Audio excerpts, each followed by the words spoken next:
Sahabat DKB, senang dapat kembali menjumpai saudara dalam acara Gema Kasih Indonesia, sebuah program yang membahas persoalan-persoalan yang sedang terjadi di tengah masyarakat atau perkembangan-perkembangan tentang ajaran gereja atau ilmu teologi, supaya menolong kita dapat terus melakukan pengembangan dan boleh merespons situasi dengan semakin relevan, dengan semakin tepat. Dan dalam episode kali ini kita akan berbicara tentang antara politik, identitas, dan kebencian identitas. Saya Pendeta Arsula Rosa sebagai bahan percakapan, dan narasumber kita telah datang di studio, Bapak Pendeta Darwin Darmawan. Selamat jumpa Pak Darwin. Halo Pak Al, terima kasih sudah mengundang. Ya, terima kasih berkenan datang kembali. Ya, Pak Pendeta Darwin adalah sekretaris dari Badan Pekerja Majelis Sinode Wilayah GKI Jawa Barat, sedang menempuh studi doktoral di UI, di FISIP UI. Ya. Jadi kita bicara mengenai politik, dan narasumber kita adalah seorang yang sedang getol-getolnya menggali ilmu, mengembangkan wawasan di bidang sosial politik. Pak Darwin,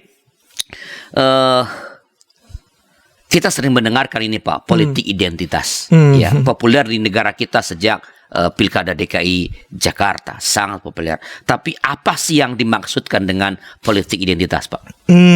Kalau secara terminologi, dia merujuk pada upaya politik yang dilakukan oleh kelompok-kelompok yang dimarginalkan. Jadi ini adalah upaya politik dalam rangka memperjuangkan keadilan dari situasi yang didiskriminasi, pembebasan dari situasi di mana satu kelompok direpresi. Nah, terminologi ini merujuk pada upaya-upaya yang dilakukan dalam kajian postkolonial. Jadi kajian ilmu yang berusaha untuk mengangkat mereka-mereka yang mengalami kolonialisasi. Ya, nah dimengerti seperti ini, politik identitas bisa saja merujuk pada upaya yang dilakukan Martin Luther King Jr. Ketika orang kulit hitam di Amerika didiskriminasi misalnya. Ya. Artinya kalau dari definisi yang seperti itu, artinya sebenarnya ini politik identitas adalah politik yang lahir dalam rangka memperjuangkan kesetaraan atau hak-hak mereka yang ditindas, begitu? Iya. Awal istilah itu merujuk pada gerakan ini, Pak. Jadi bagaimana identitas ini dimengerti sebagai sesuatu yang sebetulnya sangat mudah untuk mempersatukan kepentingan mereka-mereka yang tertindas, dan upayanya disebut politik identitas. Ya, pemanfaatan kesamaan tertentu. Iya, kesamaan tertentu. Ya, mungkin bisa dimaknai juga seperti kita bangsa jajahan bisa bersatu sebagai sebuah bangsa, kan bukan karena apa-apa, tapi karena kesamaan sebagai kelompok yang ditindas. Ya, identitasnya satu gitu, pernah ditindas. Ya, menarik ya Pak. Karena kalau kita mendengarkan istilah politik identitas pada masa kini, nggak positif. Ya nggak positif, itu negatif. Negatif. Itu mengapa terjadi pergeseran semacam itu? Saya terus terang sangat inspiring dengan yang tadi Pak Darwin katakan, bahwa ini lahir dari perjuangan. Dan tadi perjuangan Martin Luther King Jr. itu bisa dianggap atau disebut sebagai sebenarnya itu politik identitas untuk memperjuangkan hak-hak kaum hitam. Kenapa kalau sekarang kok kedengarannya negatif? Mungkin karena identitas itu kan entitas yang paling mudah dan murah, karena dia sudah given di dalam satu kelompok. Dia sangat efektif untuk dijadikan sebagai modal politik perjuangan tertentu. Nah, kenapa dia kemudian menjadi negatif? Karena ini ada istilahnya, para peternak atau entrepreneur politik, peternak politik, mengerti betul itu adalah suatu yang mudah dan murah karena sudah given, terberi, dan itu dimanfaatkan untuk kepentingan politik jangka pendek. Nah, ini yang kemudian membuat istilah politik identitas menjadi negatif konotasinya. Sebetulnya lebih tepat kalau dikatakan politik kebencian identitas. Politik identitas saja sebetulnya nggak bisa terhindarkan tuh, karena kita punya semacam ikatan primordial dengan identitas tertentu. Dan sampai kadar tertentu kalau itu positif, kan nggak apa-apa. Asal positif dan objektif. Yang tidak boleh adalah menjadikan identitas itu sebagai sumber kebencian terhadap identitas lain. Tapi kan kalau tidak ada lawannya kan susah, Pak. Identitas itu menjadi terkristal, menguat ketika ia berhadapan dengan identitas lain yang dijajah dengan sang penjajah. Negara Indonesia dengan PKI kalau zaman dulu kan itu identitas. Betul. Hanya dengan ada musuh maka ini menjadi semakin kuat. Kalau tidak pakai untuk kebencian gimana? Kalau dalam posisi tertindas dan kita melawan penindasan, kan memang alat yang paling efektif adalah mengingat kita sebagai satu kesatuan tertindas. Senasib, sepenanggungan. Dan itu yang dilakukan ketika kolonialisme Belanda hadir kan. Narasi tentang Indonesia yang satu itu menolong kita bisa tidak melihat Anda Jong Java, Jong Ambon, dan seterusnya. Tapi kita satu, melawan. Itu masuk dalam kategori politik identitas? Bisa dimengerti sebagai politik identitas. Dan itu hasilnya positif kan kita merdeka? Iya. Kalau permusuhan terhadap partai komunis? Politik kebencian identitas. Nah, karena komunis sendiri isunya masih kontroversial kan Pak. Ada narasi-narasi lain yang sebetulnya juga secara akademis masih bisa dipertanggungjawabkan di luar narasi tunggal tentang G30 SPKI yang diproduksi dan dipercaya dalam sejarah kita. Jadi isu itu saya susah menjawabnya. Tapi poinnya adalah ketika narasi kebencian terhadap komunisme dipakai terus dan dipelintir. Dan ini kan biasanya hantu komunis muncul terus setiap bulan September ke Oktober. Ini hantunya udah mati, udah nggak ada, terus aja.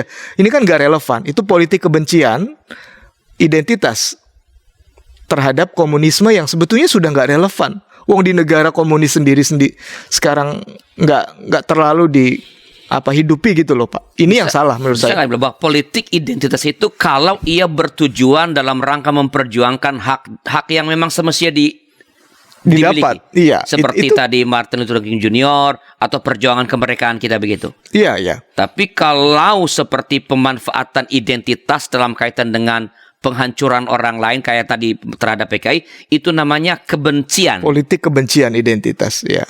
Oke. Apakah politik identitas itu sekedar sebagai kendaraan atau itu ideologi sebenarnya? Ini nggak gampang. Kalau saya lebih melihat secara empiri, identitas itu sesuatu yang ada dalam diri kita dan ini menyentuh aspek emosi dalam diri seseorang, individu atau kelompok, sehingga mau tidak mau memang itu hidup. Misalnya, ya, saya nggak tahu waktu Pak Arlianus mencalonkan diri sebagai ketum PGIW ya Jakarta, apakah mendekati orang Nias atau tidak gitu ya. Saya nggak tahu. Tapi kalau misalnya dua kandidat sama-sama baik, sama-sama punya integritas, alami rasanya kita akan lebih memilih yang seidentitas. Dia sudah punya nilai sama-sama 7 atau 9. Dengan kesamaan identitas mungkin jadi 10. Karena ada semacam ikatan Trust. emosi, sama-sama satu suku gitu. Ini memang dibilang Anda primordialis. Oke, tapi kita nggak bisa lepas dari primordialisme seperti itu. Dan sejauh itu bisa kita pertanggungjawabkan, kita sadari, saya sih mengerti. Karena empiri memang begitu yang terjadi gitu loh Pak. Nah, kapan sih Pak Darwin dan di mana nih? Pengen tahu nih kapan dan di mana sih pertama kali politik identitas ini dimanfaatkan dalam rangka meraih kekuasaan? Ya di banyak negara sampai saat ini kan masih berlaku. Tetapi kemudian itu diteoritisasi oleh para ahli setelah kejadiannya berlaku. Tapi perjuangan melawan apartheid misalnya, atau perjuangan Martin Luther King Jr. atau Ayatollah Khomeini di Iran misalnya, itu kan memakai identitas sebagai kelompok yang tertindas, lalu menyadarkan dunia bahwa black is beautiful, nggak seperti white, tetapi sama-sama warna gitu, kenapa harus dibenci? Nah, ini yang terjadi, ya. Jadi kapan ditanya, ini banyak sih kejadiannya merujuk pada banyak perjuangan politik. Termasuk misalnya ada ahli politik yang melihat feminisme sendiri itu adalah politik identitas. Oke. Jadi bukan hanya ras tapi juga gender.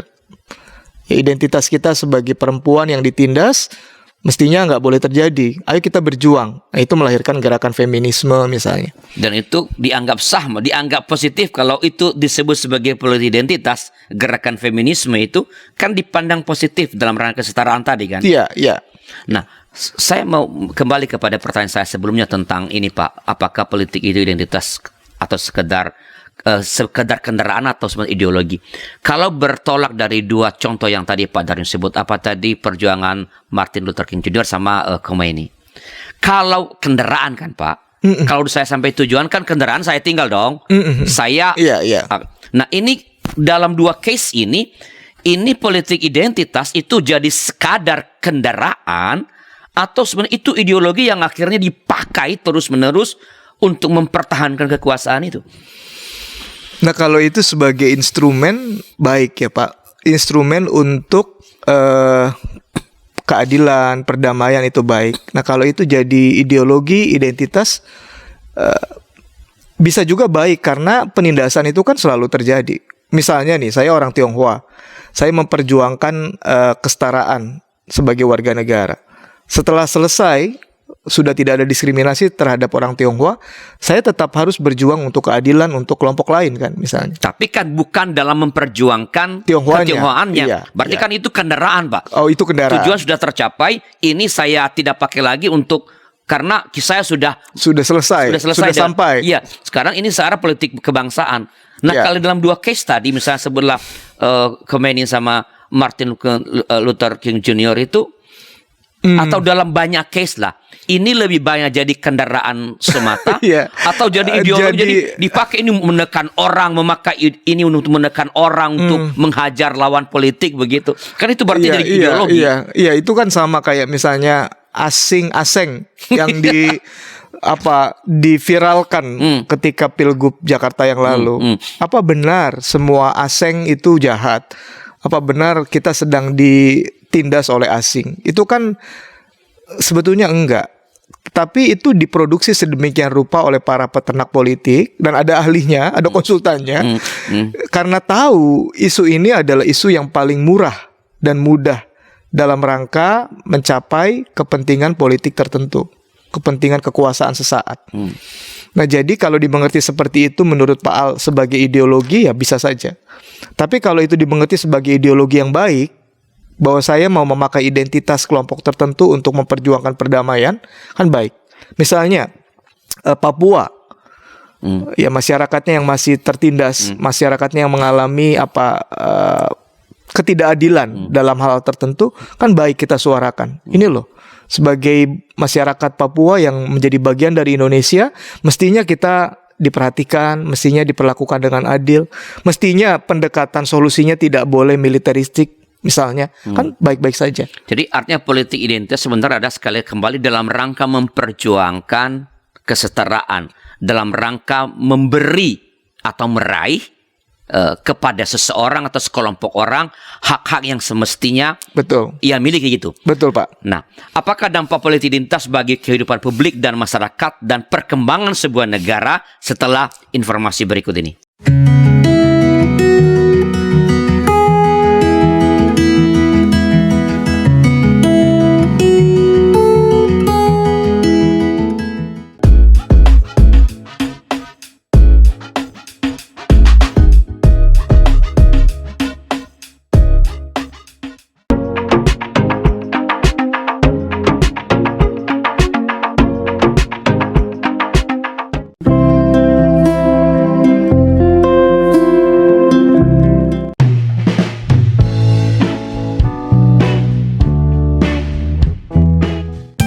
Sahabat, mari dukung pelayanan dan pekabaran Injil melalui YKB dengan membagikan link acara ini kepada sebanyak mungkin orang.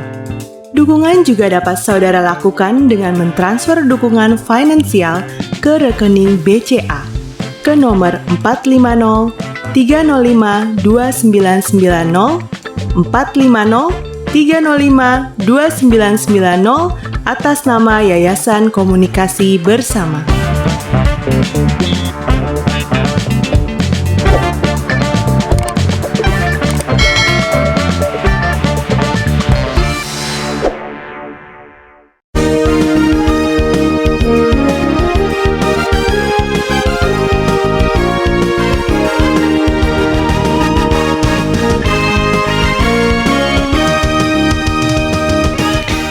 Terima kasih masih bersama kami dalam acara Gema Kasih Indonesia. Saya Pendeta Rian Starosa sebagai membantu percakapan kita. Kita sedang berbincang tentang antara politik identitas dan kebencian identitas. Bersama dengan narasumber kita Bapak Pendeta Darwin Darmawan. Pak Darwin, kita lanjut ya Pak.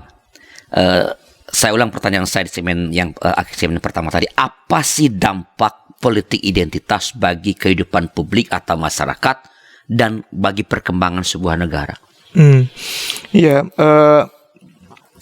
Salah satu hal yang perlu dikritisi dari politik identitas adalah orang alpa melihat bahwa identitas itu tidak tunggal. Misalnya dari antara orang Tionghoa, misalnya nggak semua orang Tionghoa itu mengalami penindasan, nggak semua orang Tionghoa itu menindas.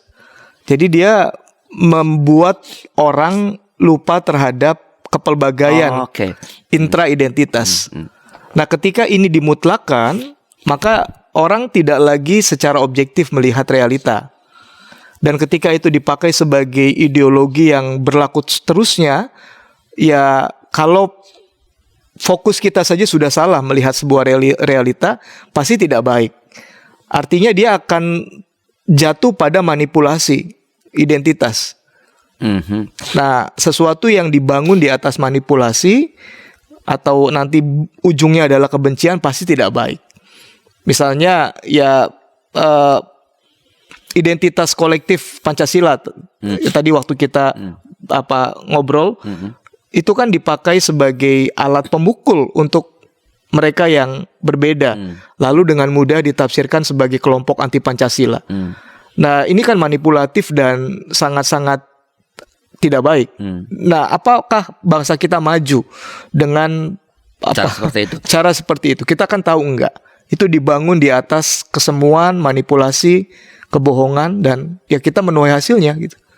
Jadi artinya sebenarnya ini tambahan lagi dari Pak Darwin ini, artinya bahwa politik identitas itu adalah ketika kita melekatkan stereotip tertentu bagi kelompok atau identitas. Misalnya tadi orang Tionghoa itu menindas atau orang itu kaya, padahal dia nggak tahu di Kalimantan atau di Tangerang. Ya.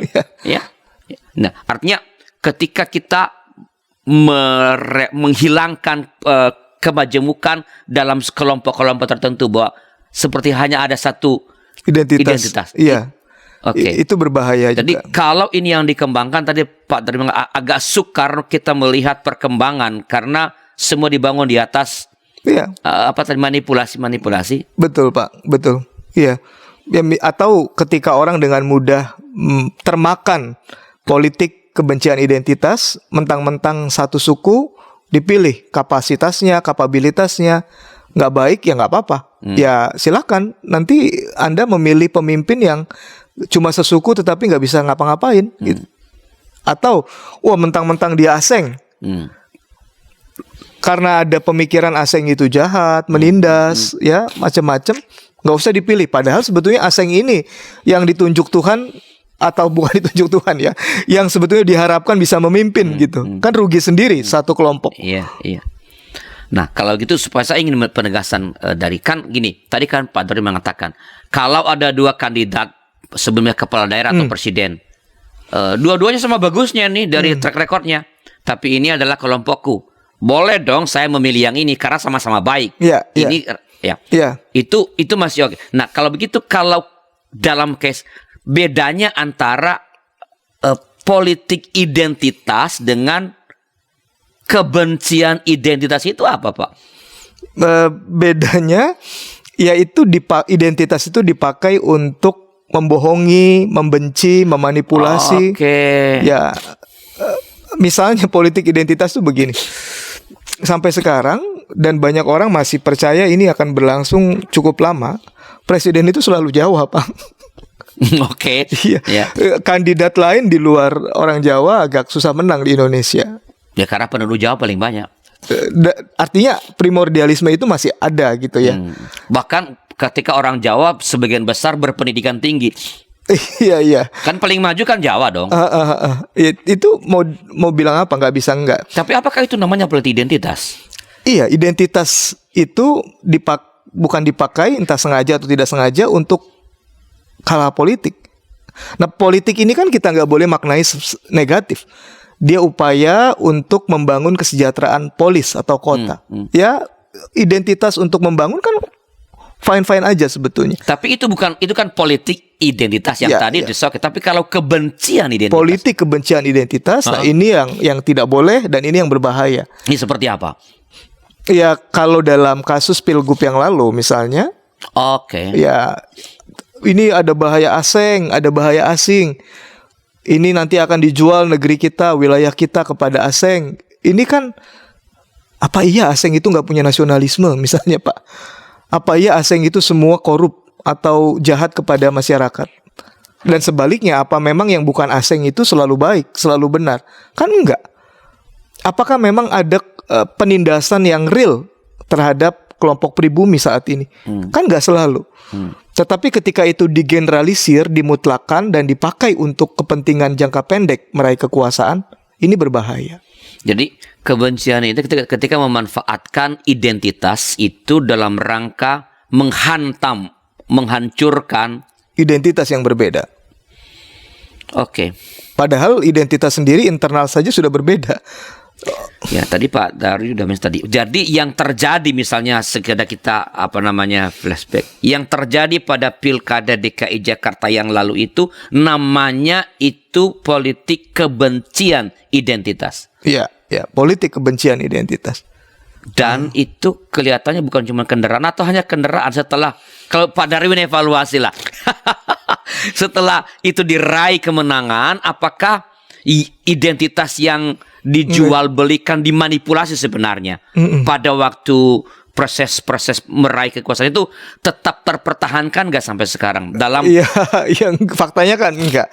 Mereka yang dijanjikan janji-janji politik sebagai kelompok tertindas ya belum dibangun juga di pinggiran kali tertentu gitu ya. Kalau identitas itu mau diperjuangkan, toh nggak sesuai dengan janji politik kenyataannya. Atau apakah yang bersangkutan memang betul-betul anti terhadap kelompok Tionghoa kan juga enggak. Siapa yang ngerti misalnya partner bisnis dari Pemda ya orang dari kelompok tertentu kan kita nggak tahu. Jadi ini sebetulnya yang dimanfaatkan oleh para peternak politik istilahnya atau entrepreneur politik entrepreneur sebagai sarana yang mudah dan murah untuk vote gather. Ya. Jadi tertipu ya rakyatnya. Tertipu. Jadi politik identitas di sini adalah sebenarnya hanya kendaraan politik dalam rangka sekadar meraih kekuasaan. Kekuasaan jangka pendek. Jangka pendek. Tadi kalau kita bicara mengenai Martin Luther King Jr. misalnya kan itu dia bukan itu. Bukan seperti itu tujuannya. Oke. Nah, tadi memang Pak Daryu udah mengatakan tapi saya ingin penegasan. Ya, ada yang menyatakan bahwa politik identitas itu tak dapat dihindari. Dan sebenarnya oke aja sebenarnya. Sampai kadar tertentu. Pada Pak Darwin, oke. Iya, oke. Karena kita bilang nggak oke pun kita punya sisi-sisi emosi terkait dengan ikatan primordial tertentu. Hanya sedikit orang yang rasanya bisa lepas bebas melihat etnisitas itu nggak penting, semua sama manusia. Ada, tapi nggak banyak faktanya. Nah, fakta empiri inilah yang sebetulnya saya suarakan tadi. Bahwa dia tidak ideal, oke. Tapi pada kenyataannya, misalnya presiden itu Jawa. Dan ya banyak politisi bilang kayaknya di luar Jawa masih belum bisa. Seperti dulu orang di Amerika melihat nggak mungkin orang kulit hitam jadi presiden. Walaupun akhirnya jadi juga. Berapa 100 tahun. Cukup panjang. Nah, tetapi sementara mayoritas pemilih adalah orang-orang Jawa, jadi Jawa ini jadi kantong yang paling diperhatikan oleh para politisi untuk pilpres misalnya, dan orang Jawa yang jadi presiden. Dan apakah salah? Ya nggak apa-apa juga. Kalau dia Jawa kemudian baik, negarawan, tidak sektarian kan nggak apa-apa juga. Tapi artinya sebenarnya bukankah sekali lagi tadi kan seperti walaupun sedikit ada orang yang bisa lepas ya, mungkin orang seperti Gus Dur ya. Iya. Ya. Dia berani bilang Tionghoa nggak apa-apa gitu. Iya. Berarti kan ini sebenarnya pilihan yang juga bisa dihindari ya.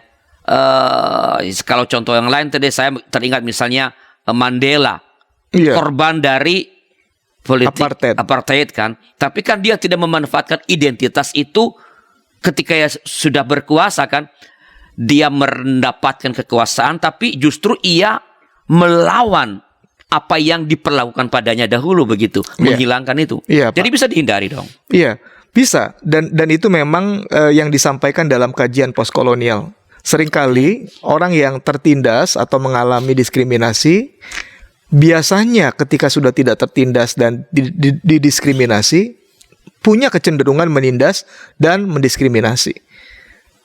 Dia belum bisa lepas sepenuhnya dari, kalau pakai bahasa kelompok Kristenan tertentu, akar pakit penindasan. Malah jadi penindas. Sama seperti anak yang dibesarkan dalam keluarga yang otoriter, kadang-kadang sebagian besar begitu juga misalnya. Nah, jadi memang itu tantangan dari orang-orang yang pernah atau kelompok yang pernah ditindas, Pak. Berarti Mandela ini keistimewaan dong. Dia bisa lepas, mengampuni dan seterusnya. Oke, jadi sekali lagi meskipun susah, tetapi sebenarnya bisa dihindari. Tapi mengapa orang lalu kalau bisa menghindari itu?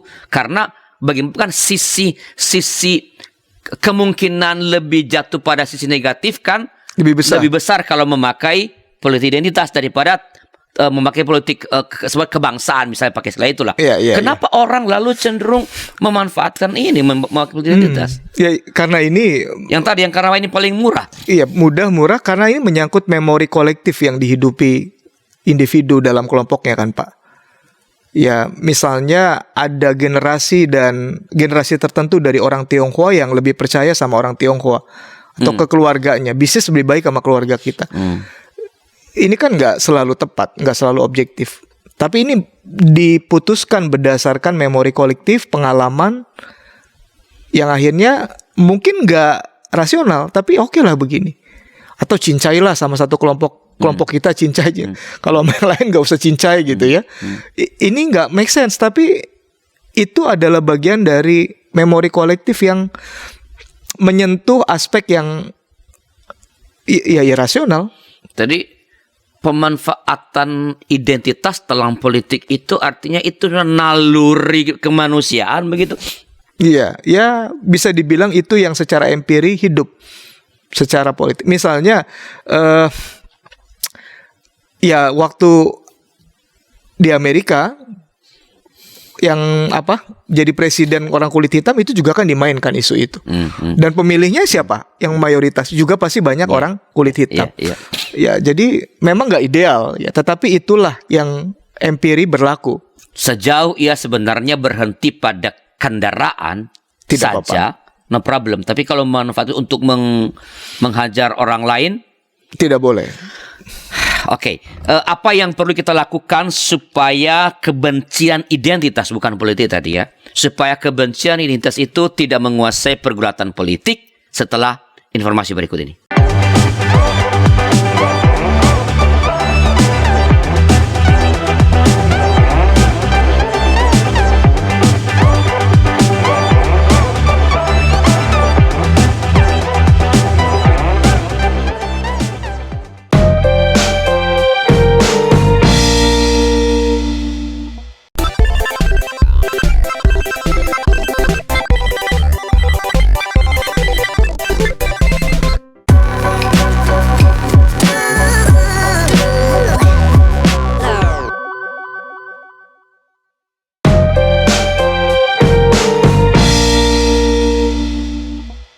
Sahabat, mari dukung pelayanan dan pekabaran Injil melalui YKB dengan membagikan link acara ini kepada sebanyak mungkin orang. Dukungan juga dapat saudara lakukan dengan mentransfer dukungan finansial ke rekening BCA ke nomor 450 305 2990 450 305 2990 atas nama Yayasan Komunikasi Bersama.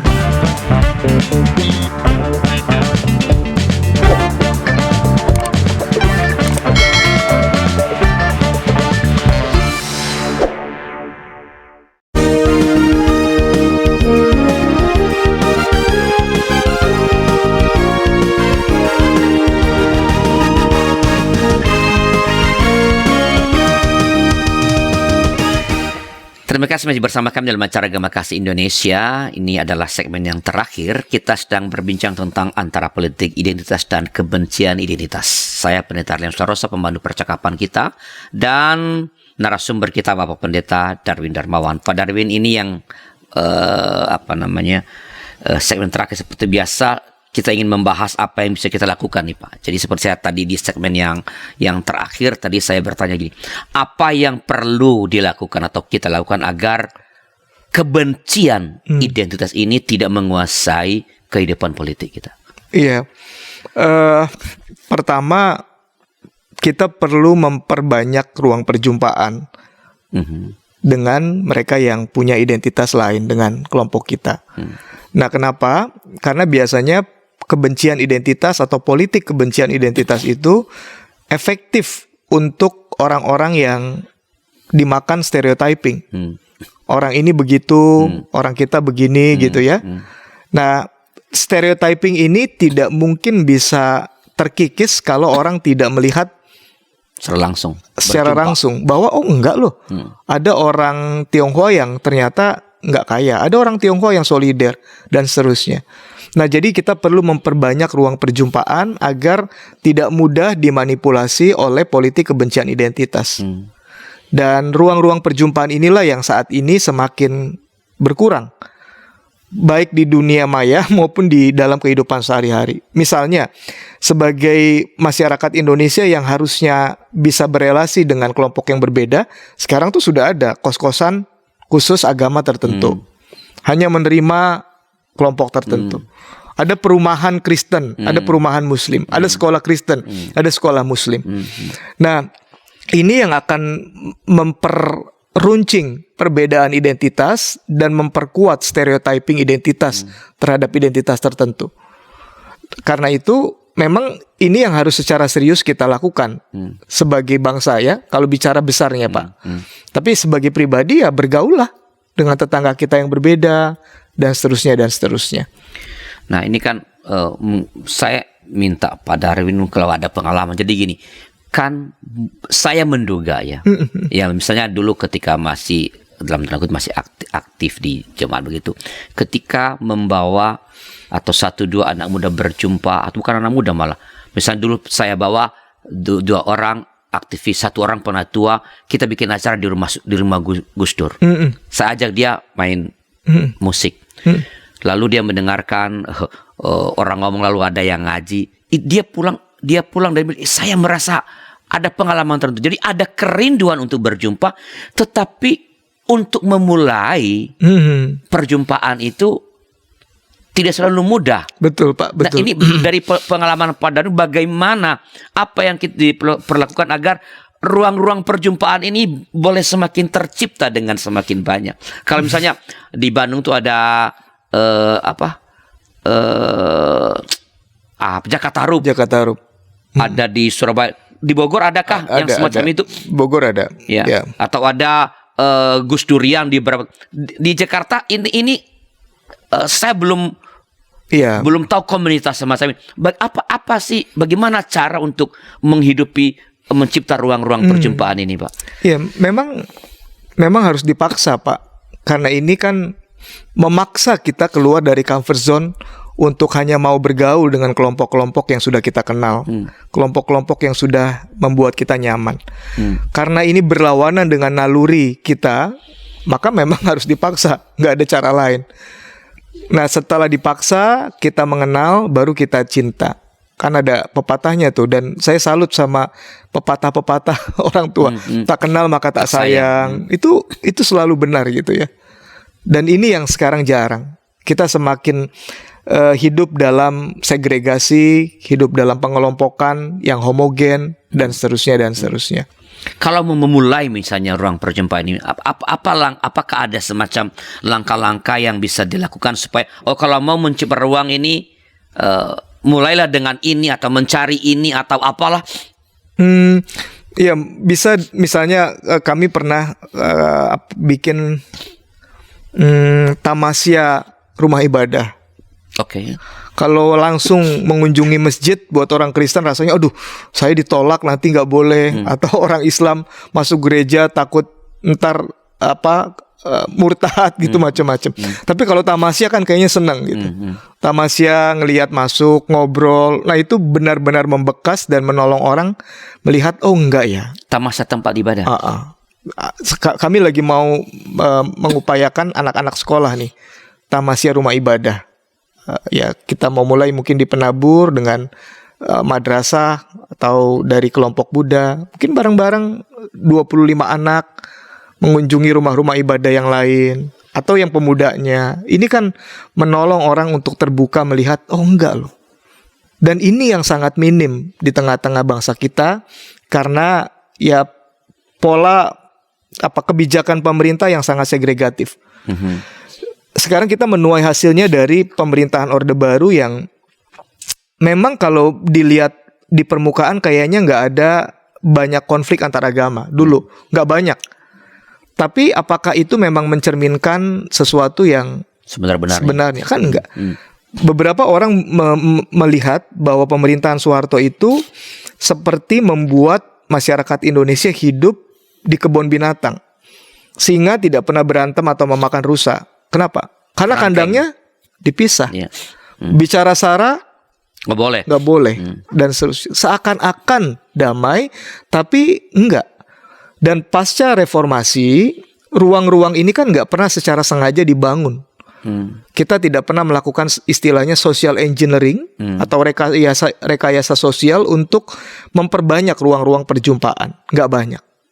Sekarang banyak dunia digital yang juga memiliki istilahnya artificial intelligence, ya AI ya, yang sudah tahu tuh kalau saya suka situs ini, itu terus yang di-provide.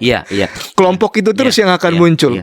Nah, ini semakin membatasi cara kita berpikir, cara kita berinteraksi, dan itu yang di-input. Nah, ini berbahaya sebetulnya dalam jangka panjang. Jadi memang harus dipaksa sih Pak Al, kayaknya nggak bisa enggak. Jadi lembaga-lembaga keagamaan perlu berinisiatif ya. Iya Pak, ya. Kalau dalam pengamatan misalnya kalau sebuah gereja-gereja ya, saya khawatir banyak pimpinan-pimpinan gereja nih tidak tahu nih mesti berkoneksi dengan siapa untuk memulai, karena kan dua belah pihak harus dalam tanda kutip moderat lah. Betul. Ya, kalau enggak itu enggak mungkin. Tadi misalnya tamasya tempat ibadah enggak akan diizinkan masuk ke ruang ibadahnya. Kalau misalnya ya itu apakah bisa ya. Kelompok-kelompok seperti apa sih di tengah-tengah masyarakat kita yang ini loh, lembaga-lembaga semacam ini bisa kita dekatin sebenarnya untuk melakukan ini? Ya sebetulnya ada, walaupun mungkin bukan mainstream ya. Ada di beberapa daerah orang-orang atau kelompok-kelompok yang moderat seperti ini. Kemarin saya senang melihat Keuskupan Bogor itu memproduksi film singkat untuk Ramadan. Jadi si Romo mengunjungi salah satu pesantren besar di Bogor, memberikan bingkisan Lebaran.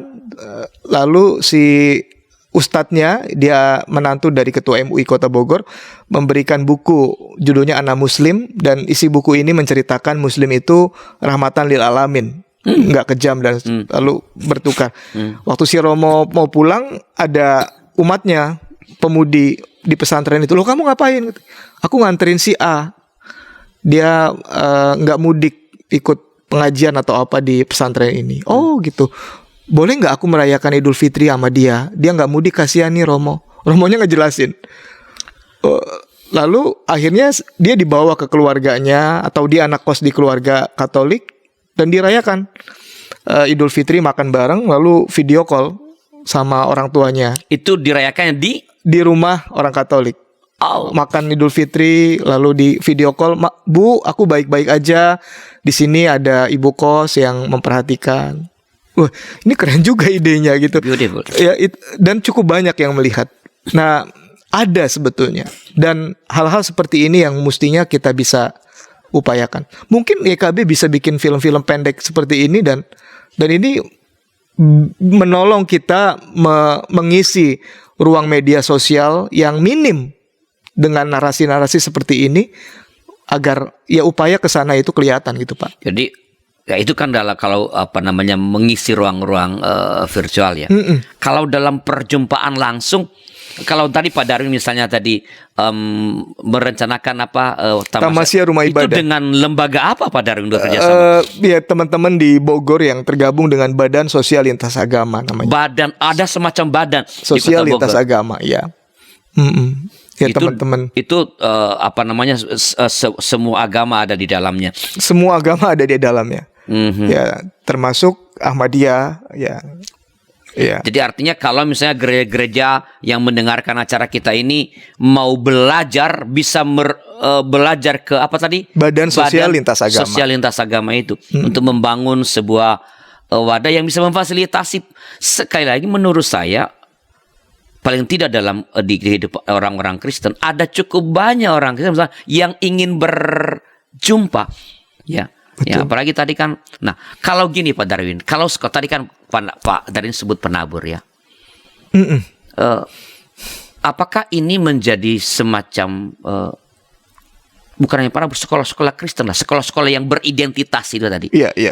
Apakah ini menjadi semacam perhatian besar untuk memperjumpakan, karena susah nih di rumah lingkungan orang Kristen, hari Minggu ke gereja, Senin, Selasa, Rabu sampai Jumat ke sekolah ketemu orang yang sama. Perjumpaan yang dengan yang berbeda itu, apakah ini menjadi semacam kebijakan begitu untuk mencipta ruang perjumpaan tadi? Concern ke sana rasanya sudah dimiliki oleh pengurus. Di dalam 2 momen perayaan agama umat Islam kan penabur misalnya siswanya yang choir ya, membuat choir untuk ini kan baik ya dari sisi pesan.